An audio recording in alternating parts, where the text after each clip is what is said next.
telovadnici starega zdravstvenega doma je pretekli petek potekala slovesnost ob 70-letnici začetka gradnje stavbe, v kateri že od leta 1958 deluje osnovna šola Toma Brejca. Ravnateljico šole, gospo Mojco Rodeš-Karjanc, smo povprašali o namenu današnje prireditve. Prireditev na osnovni šoli Toma Brejca je bila namenjena 70-letnici stavbe Toma Brejca in 45 let, odkar imamo ime Toma Brejca. Torej gre za šolo z zgodovino, lahko rečem, da gre tudi za šolo z dušo, kajti tukaj so se izšolale generacije otrok.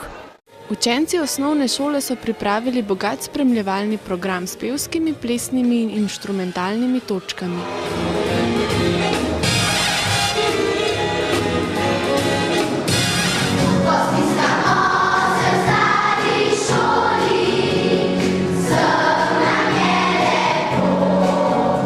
Ker je obstoječa stavba osnovne šole z leti postala premajhna in zastarela za izvajanje šolskih programov, je v načrtu za leto 2010 začetek delne adaptacije obstoječega objekta in gradnja novega šolskega objekta.